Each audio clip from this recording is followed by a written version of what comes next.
UNESCO heritage പട്ടികയിൽ ഇടം പിടിച്ചതിൻ്റെ ഭാഗമായിട്ട് ഇതിന് 3D-ലേക്കും അതിൻ്റെ ഭാഗമായിട്ട് നല്ല 3D-ലേക്കും കൂടി ഒരു റിപ്ലിക്കേഷൻ അല്ലെങ്കിൽ ഒരു ട്വിൻ ഡിജിറ്റൽ ക്രിയേറ്റ് ചെയ്തിട്ടുണ്ട്.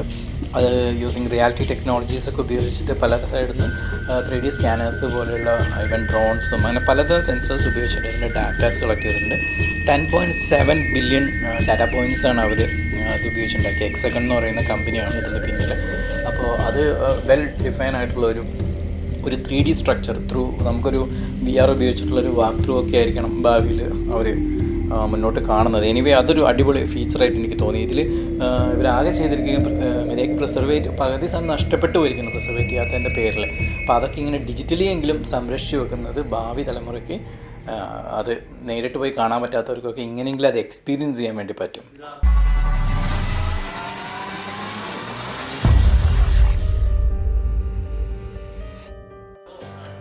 ചരിത്രത്തിലൂടെ ഒന്ന് പോവുകയാണെങ്കിൽ ഗോൽഗണ്ടയിൽ അന്തരിച്ച രാജാക്കന്മാരുടെ സ്മരണയ്ക്കായി സ്ഥാപിക്കപ്പെട്ട ഈ സ്മാരകങ്ങൾ ബഞ്ചാര ദർവാസ എന്നറിയപ്പെടുന്ന ഗോൽഗണ്ട കോട്ടയിൽ നിന്ന് ജസ്റ്റ് എനിക്ക് തോന്നുന്നു 1 കിലോമീറ്റർ റേഞ്ചിലാണ്.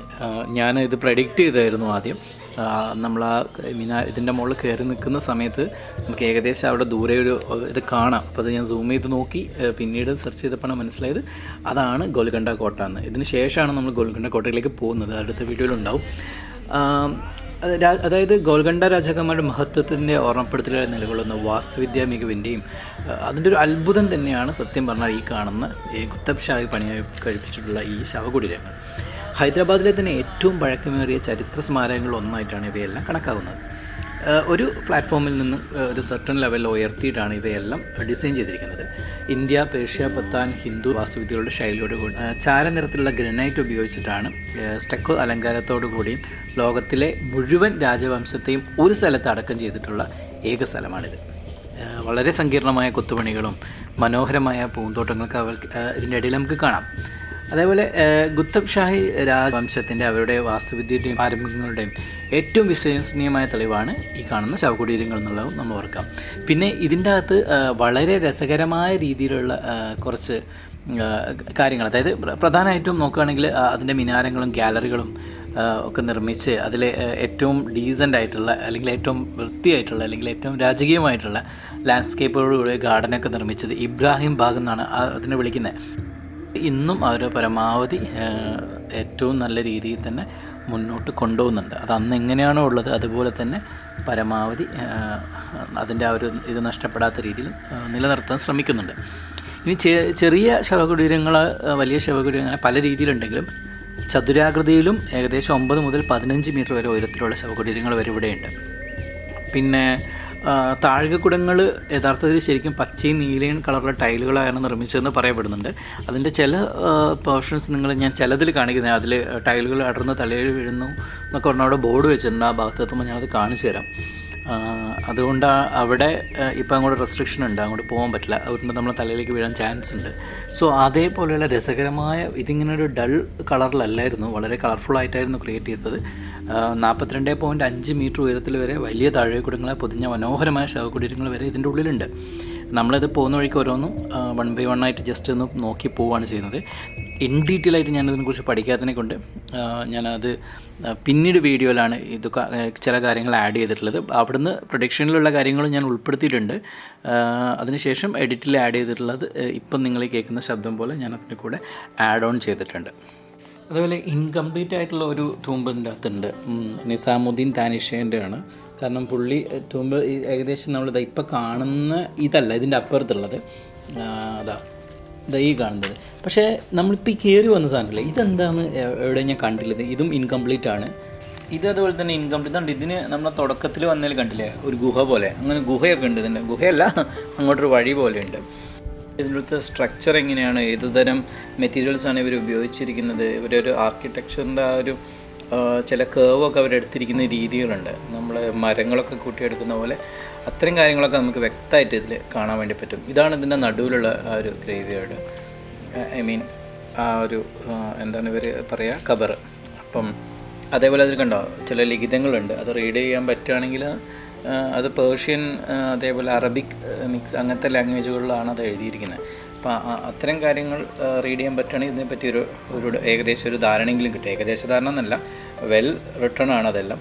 ആ അപ്പുറത്ത് കാണുന്ന ആ ഒരു ഇതിനെക്കുറിച്ചാണ് ഞാൻ ഇപ്പം നേരം പറഞ്ഞത്. നമുക്ക് അങ്ങോട്ടേക്ക് പോകാം. അതുകൊണ്ട് അതിന് മുമ്പ് ഇതിൻ്റെ മുകളിലേക്ക് കയറാനുള്ള ചെറിയൊരു ഭാഗം പോലെ ഇവിടെ കാണുന്നുണ്ട്. അപ്പോൾ ഇത് ബാക്കിയുള്ള ഒന്നിനും അങ്ങനെ മുകളിലോട്ട് ഉള്ളിൽ കൂടി കയറുന്നത് കണ്ടിട്ടില്ല. ഇനി നമ്മൾ വരുന്നതിൽ കാണുമെന്ന് അറിയില്ല.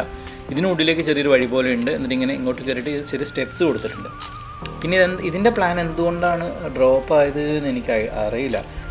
മറ്റേത് കണ്ടില്ലേ, നിസാമുദ്ദീൻ ദാനിഷേൻ്റെ അതിൻ്റെ ചെറിയൊരു ഭാഗം ഇവിടെ നിന്ന് കാണാം. എല്ലാം ഇറങ്ങാം. അതുകൊണ്ട് ഇതിൻ്റെ ഒരു ഇത് നോക്കിയൊക്കെ സ്ട്രക്ചർ, അത് മിക്സ് ചെയ്തിരിക്കുന്ന രീതി, ഒരു കല്ലൊന്നും നമുക്ക് അനക്കാൻ പോലും പറ്റില്ല, അത്രയ്ക്കും ഹെവിയാണ് ആ കല്ല്. ഇത് തകർക്കപ്പെട്ടതല്ല എന്നാണ് എൻ്റെ വിശ്വാസം. കാരണം അത് ഇൻകംപ്ലീറ്റ് പോലെ തന്നെയാണ് കിടക്കുന്നത്. അതിൻ്റെ ഒരു സ്ട്രക്ചർ മൊത്തത്തിൽ ആ ബേസ്മെൻറ്റ് ഉണ്ടാക്കി കംപ്ലീറ്റ് ആക്കി അതിൻ്റെ മുകളിലേക്ക് മതിൽ ചുമര് കെട്ടി തുടങ്ങി അപ്പോഴേക്കും അത് ഇങ്ങനെ ആയിപ്പോയി. ഇതിനപ്പുറത്ത് കാണുന്നതാണ് നിസാമുദ്ദീൻ താനിഷയ്ക്ക് വേണ്ടി. പക്ഷേ ഔറംഗസീബ് പുള്ളീനെ പിടിച്ചുകൊണ്ട് പോവുകയും 7ാമത്തെ രാജാവായിരുന്നു കേട്ടോ. പുള്ളി അവിടെ 12 വർഷത്തോളം അതൊന്ന് തടവറയിലാക്കി. അവസാനം അവിടെ നിന്ന് തന്നെ ഡൽഹിയിൽ നിന്ന് തന്നെ മരിക്കുകയാണ് ഉണ്ടായത്. അപ്പോൾ പുള്ളി ഇതിൻ്റെ ഉള്ളിൽ ഇപ്പോൾ ഉള്ളത് ഈ പറഞ്ഞ രാജാവിൻ്റെ അല്ല, വേറെ കുറച്ച് ടൂംസാണ് ഇതിൻ്റെ ഉള്ളിൽ കാണുന്നത്. അപ്പം ഇതിൻ്റെ മുകളിൽ ആ ഡൂം, നമ്മളെ ബൾബ് ഡൂം എന്ന് പറഞ്ഞില്ലേ, ആ ഡൂം കംപ്ലീറ്റ് അല്ല. അതേപോലെ ഇതിൻ്റെ സ്ട്രക്ചർ, ഇതെങ്ങനെയാണ് ഇതിൻ്റെ ഈ ഒരു സീലിംഗ് അവർ ചെയ്തതെന്നൊക്കെ നമുക്ക് ഇവിടുന്ന് ഇതിലേകദേശം വ്യക്തമായി മനസ്സിലാക്കാൻ തന്നെ പറ്റും. കാരണം ഇതിൻ്റെ ഉൾഭാഗം കണ്ടോ, അടിയിൽ നിന്ന് കാണാം. ഫീൽ കംപ്ലീറ്റ് അല്ല, അതിൻ്റെ സൈഡിലൊരു ഗ്യാപ്പ് ഉണ്ട്. അതിൻ്റെ സൈഡിലൊരു അതേപോലെ ചുമരുകൾ കണ്ടില്ല, ഒരു ഭയങ്കര ഷാർപ്പാട്ടോ. ഇതിൻ്റെ മൊത്തം ഒന്ന് ഉരഞ്ഞാൽ മതി, നമ്മൾ ആ ഒരു ഏരിയ പോകും. അത്രയ്ക്കും ഷാർപ്പാണ്, ഭയങ്കര റഫ് ആൻഡ് ടഫാണ് സാധനം. ആ സ്ട്രക്ചർ കണ്ടില്ലേ, നമ്മളെ ഉത്തരത്തിലൊക്കെ നമ്മൾ മരം കൊണ്ട് ചെയ്യുന്ന പോലെ തന്നെ കല്ലും കൊണ്ട് ആ ഒരു പീസ് തള്ളി നിൽക്കുന്നുണ്ടോ, ഉണ്ടോ?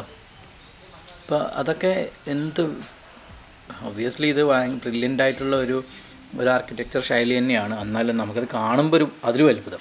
ഇതിലൂടെയാണ് ഇതിൻ്റെ അകത്തേക്ക് കയറുക. ഓ മൈ ഗോഡ്, അതിഭീകരമായ നിശബ്ദതയാണ് ഇതിൻ്റെ ഉള്ളിൽ.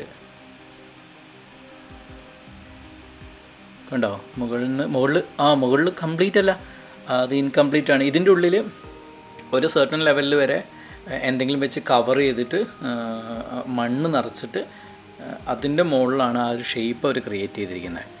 കണ്ടോ, ബാക്കിയുള്ളതിൻ്റെ ഉൾഭാഗത്ത് എങ്ങനെയാണ് അവരെ കർവൊക്കെ മുറിച്ചെടുത്ത് നല്ല മണ്ണ് നിറച്ചിട്ടാണ് ആ ഷേപ്പ് ഫോം ചെയ്യുക. അതല്ലേ കല്ലങ്ങനെ നിൽക്കുള്ളൂ. അതിനുശേഷം സെറ്റായതിനു ശേഷം റിമൂവ് ചെയ്യും.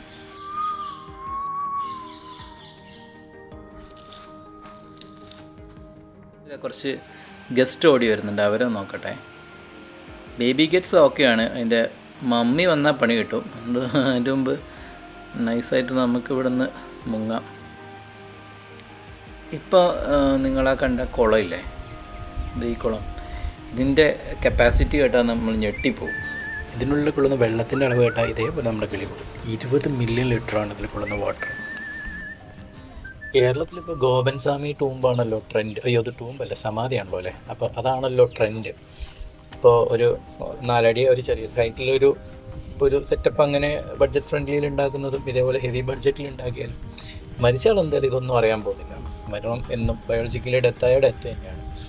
സോ അതിൻ്റെ കൂടെ കൂട്ടിച്ചേർക്കണം തോന്നി. നമ്മൾ ചെറിയ സെറ്റപ്പിൽ നമ്മളെ നാട്ടിലുണ്ടാക്കുന്ന സംഭവം ഒരു രാജാക്കന്മാർ അവരുടെ രീതിയിൽ വലിയ രീതിയിൽ അവർ ജീവിച്ചിരുന്ന കാലത്ത് ഉണ്ടാക്കി വെച്ച സംഭവങ്ങളും നമുക്കിതിൽ രസകരമായ ഒരു കാഴ്ചയാണെങ്കിലും ഇത് ചുരുക്കി പറഞ്ഞാൽ എല്ലാം ഒരു മരിച്ചിട്ടുള്ള ആൾക്കാരെ മറവ് ചെയ്തിരിക്കുന്ന ശവപ്പറമ്പ് പോലത്തെ ഒരു സ്ഥലം തന്നെയാണ്.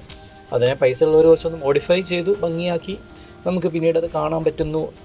അതിലുപരി വേറെ ഒന്നുമില്ല. അതിൻ്റെ ഉള്ളിൽ ആൾക്കാർ എന്നോ മണ്ണോട് മണ്ണായി. അപ്പം ഇത്തരം ആർക്കിടെക്ചറുകൾ, ഈ ഒരു നിർമ്മിതിനെയാണ് നമ്മൾ ബഹുമാനിക്കുന്നത്. അത് ഉണ്ടാക്കിയൊരു ശില്പീനെ അല്ലെങ്കിൽ അതിൻ്റെ ഒരു ക്രിയേറ്ററെ. അല്ലാണ്ട് ഇത്തരം കോൺസെപ്റ്റുകളെ ഞാൻ ഒരിക്കലും അംഗീകരിക്കുന്നോ ഇതിൻ്റെ കൂടെ നിൽക്കുന്നതുമില്ല. പകരം ഇതിനെ ബഹുമാനിക്കുന്നു, ആ ഒരു ക്രിയേറ്ററെ, അതിൻ്റെ ഒരു ആർക്കിടെക്ചർ എൻജിനീയറിനെ അല്ലെങ്കിൽ ആ ഇത് ഡിസൈൻ ചെയ്ത ആളെ നമ്മളെന്നും ബഹുമാനിക്കുന്നു. ഇവിടെയും നമ്മൾ ഗോൽഗണ്ടയിൽ പോയ സമയത്ത് നമ്മൾ ഏറ്റവും കൂടുതൽ കാണുന്നത് പട്ടം പറത്തുന്ന പരിപാടിയാണ്. ഇത് ഇവിടെ ഇതേപോലെ ഒരു പട്ടം പറന്നു വന്ന് ഇതിൻ്റെ മുകളിൽ കുടുങ്ങിയിട്ടുണ്ട്. നല്ല വിൻഡുള്ള ഏരിയയാണ്, അതുകൊണ്ട് തന്നെ പട്ടം പറത്താനും അത്യാവശ്യം നല്ല അതിന് പറ്റുന്നൊരു മേഖലയാണത്. ഒരുപാടെണ്ണം മരത്തിൻ്റെ മുകളിലൊക്കെ കുടുങ്ങി കിടക്കുന്നത്. ഇതിൻ്റെ ഒന്നും ഡീറ്റെയിൽസ് ഇല്ലാത്തതുകൊണ്ട് ഇതെന്താണെന്ന് കുറച്ച് റിസ്ക്കാണ് കണ്ടെത്താൻ. നമ്മൾ ഈ വെയിലത്ത് നടക്കുക എന്ന് പറയുന്നത് നല്ല ടഫ് പരിപാടിയാണ്. നമ്മൾ വിചാരിക്കുന്ന പോലെ അല്ലായിരുന്നു. അത്യാവശ്യം നല്ല വെയിലുണ്ട്. ഈ ഇടയ്ക്കൊരു മരങ്ങൾ വരുമ്പോഴാണ് ഒരു ചെറിയ ആശ്വാസം. ഞാൻ പറയുകയാണെങ്കിൽ നിങ്ങൾ ഇവിടെ എത്തേണ്ട സമയം ഒരു 3 മണി ആകുമ്പോൾ ഏകദേശം ഇവിടെ എത്തുക. അതിന് ശേഷം എക്സ്പ്ലോർ ചെയ്യുന്നതായിരിക്കും ബെറ്റർ. പിന്നെ എനർജി ബാസ് അങ്ങനത്തെ എന്തെങ്കിലും ഉണ്ടെങ്കിൽ നന്നായിരിക്കും. അനാറല്ലേ?